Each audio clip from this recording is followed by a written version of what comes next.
দুঃখিত, আপনাকে কি দিয়ে বুঝাই এইসব কথা। আল্লাহুস সামাদ।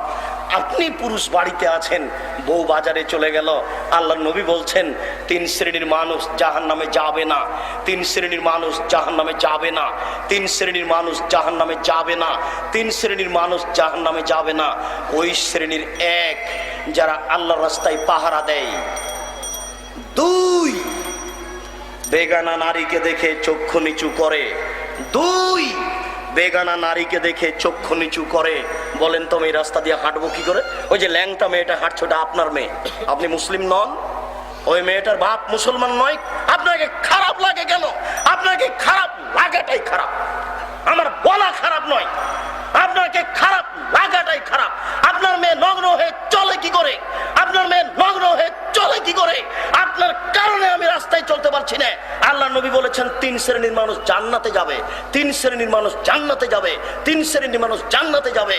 তার দ্বিতীয় নাম্বার হচ্ছে বেগানা নারীকে দেখে চক্ষু নিচু করে, বেগানা নারীকে দেখে চক্ষু নিচু করে। বলেন ওই রাস্তায় চলবো কি করে?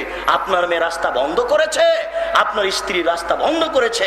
আপনি কাপুরুষ, আপনি কাপুরুষ, আপনি কাপুরুষ। আপনার পুরুষত্ব নষ্ট হয়েছে, এই কারণে আমার রাস্তা বন্ধ হয়েছে, এই কারণে আমার রাস্তা বন্ধ হয়েছে।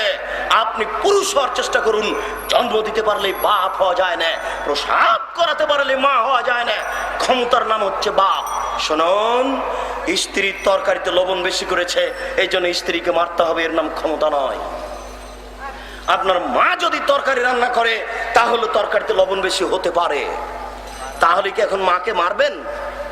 মারা যায় না। আপনি যদি নিজেও তরকারি রান্না করেন তাহলে তরকারিতে লবণ বেশি হতে পারে, তাহলে লবণ বেশি হলে স্ত্রীকে মারতে হবে, এর নাম ক্ষমতা নয়।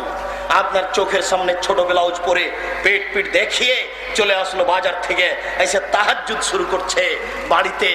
আপনার স্ত্রী এইভাবে চলে আসলো, আপনি তাকে কিছুই বললেন না, এটা হলো না আপনি কাপুরুষ, এখন ক্ষমতা।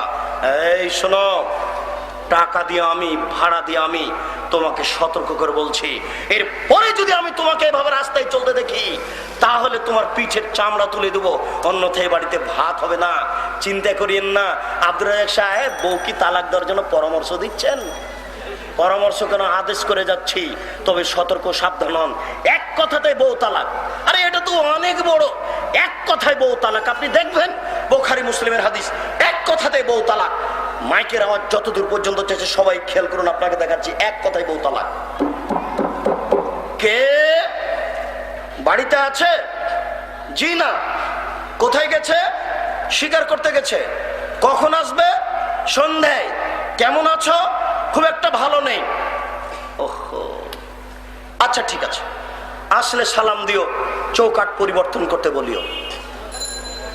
বলতে পারেন? বাহির থেকে দাঁড়িয়ে কথা বলছেন যিনি, তিনি হচ্ছেন ইব্রাহিম আলাইহিস সালাম। আপনি বলতে পারেন তিনি এসেছেন সিরিয়া থেকে, আসতে 1.5 মাস লেগেছে, যেতে 1.5 মাস লাগবে। 3 মাসের পথ পায়ে হেঁটে এসেছেন। ভিতরে আছেন বৌমা, বেটা বাইরে কাজ করতে গেছে, শিকার করতে গেছে। আরো ইব্রাহিম আলাইহিস সালামের কথা ছিল, তিনি একবারে খেপে গেছেন যখন বৌমা বলেছে ভালো নেই। তিনি বলেছিলেন বাড়িতে আছে? জি না। কোথায় গেছে? শিকার করতে। কখন আসবে? সন্ধ্যায়। কেমন আছো? খুব একটা ভালো নেই।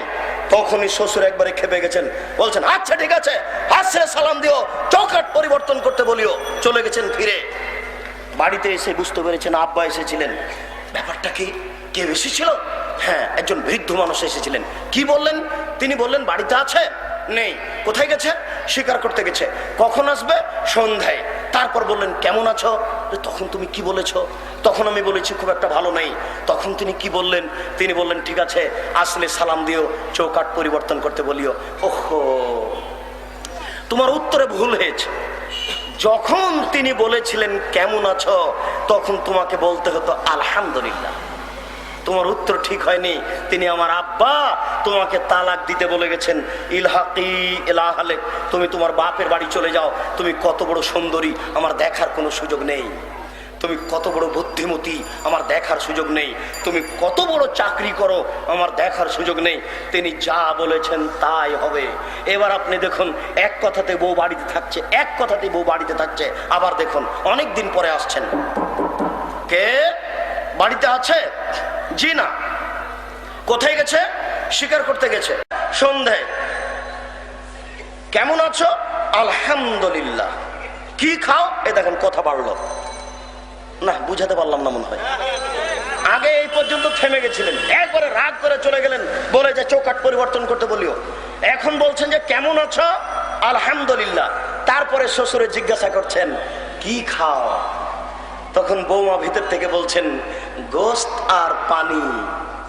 আল মা ওয়াল লাহম, গোস্ত আর পানি, পোলাও নেই, রুটি নেই, কিছু নেই। আপনার মতো এত আইটেমের কোনো খাবার নেই। আপনাকে এটুকু বুঝার জন্য আরেকটা কথা বলি। ইব্রাহিম আলাইহিস সালাম কিন্তু অনেকদিন আগে এই বৌমা স্বামীকে, অর্থাৎ এই ছেলেকে দুধের অবস্থায় রেখে গেছিলেন। জানেন না কাহিনী? ইব্রাহিম আলাইহিস সালাম তার স্ত্রী হাজেরাকে বাচ্চাটাকে কাবা ঘরের পাশে দুধ খাওয়ানো অবস্থায় রেখে গেছিলেন। আর একবার ইব্রাহিম আলাইহিস সালাম এসেছিলেন ছেলেকে কুরবানি করতে, তখন বয়স তার 8-9 বছর। এবার এসেছেন বৌমা দেখতে, আর একবার আসলেন বৌমা দেখতে, বৌমাকে বহাল রাখতে বললেন। এবার বলে চলে যাচ্ছেন আচ্ছা ঠিক আছে, আসলে সালাম দিও, চৌকাট বহাল রাখতে বলিও। আপনার স্ত্রী বারবার বাজার থেকে নগ্ন পোশাকে আসবার আপনি কিছু বলবেন না? মানে হতেই পারে না। এক কথাতে বউ তালাক। আমি আপনাকে তালাক দিতে বলিনি, আপনাকে পরামর্শ দিয়ে যাচ্ছে আপনার স্ত্রীকে আপনি সংশোধন করুন। যদি সম্ভব না হয় তাহলে এই স্ত্রী রাখা যাবে না, এ কথাই ঠিক। আপনি স্ত্রীর কারণে পরকাল হারায়েন না। শুনুন, যেদিন থেকে আপনার স্ত্রী আপনার বাড়িতে এসেছে, ও যত পাপ করছে সমস্ত পাপের জবাব আপনাকে দিতে হবে। আপনার স্ত্রীর পেটটা যদি 20,000 মানুষে দেখে থাকে, 20,000 মানুষে যত পাপ করেছে, আপনার স্ত্রী একাই তত পাপ করেছে। আপনার স্ত্রী একাই যত পাপ করেছে, আপনি একাই তত পাপ করেছেন। এক পাপ 3 ভাগে বিভক্ত। 20,000 লোক পাপী, আপনার স্ত্রী পাপী, আপনি পাপী, 3 জনই সমান।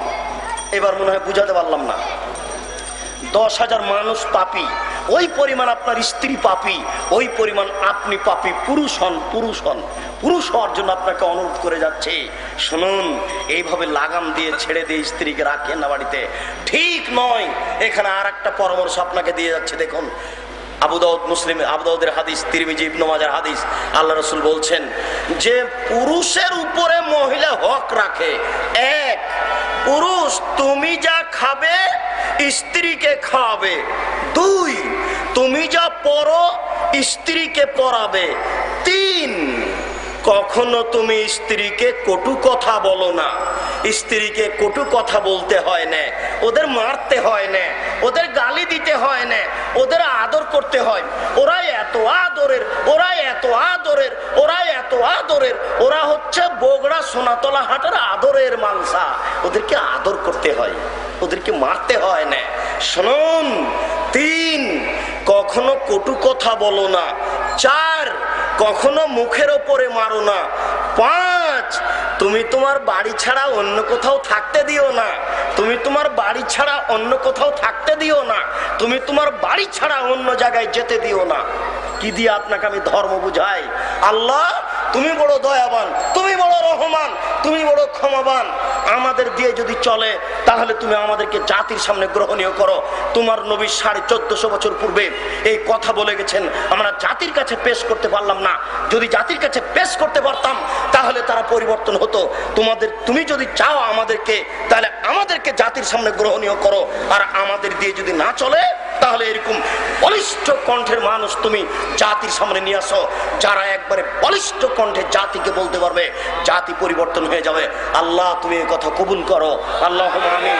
আমাদের দিয়ে যদি চলে তাহলে আমাদেরকে কবুল করো, আর যদি আমাদের দিয়ে না চলে তাহলে এরকম তুমি বলিষ্ঠ কণ্ঠের মানুষ তৈরি করো, যারা বলতে পারবে তুমি যা খাচ্ছ স্ত্রীকে খাও, তুমি যা পড়ছো স্ত্রীকে পড়াও, তুমি স্ত্রীকে কটু কথা বলো না, স্ত্রীকে মুখের ওপরে মারো না, তুমি তোমার বাসা ছাড়া স্ত্রীকে কোথাও যেতে দিও না, তুমি তোমার বাসা ছাড়া স্ত্রী কোথাও থাকতে দিও না। শুনুন, বিশেষভাবে বিবাহ বাড়িতে যেতে দিয়েন না, নইলে তার স্বামীর সংখ্যা বেশি হয়ে যাবে। আপনাকে সতর্ক করে যাচ্ছি, দুনিয়া উল্টে গেছে, এই জন্য আপনার পরিবেশ উল্টে যাবে, এটা ঠিক নয়।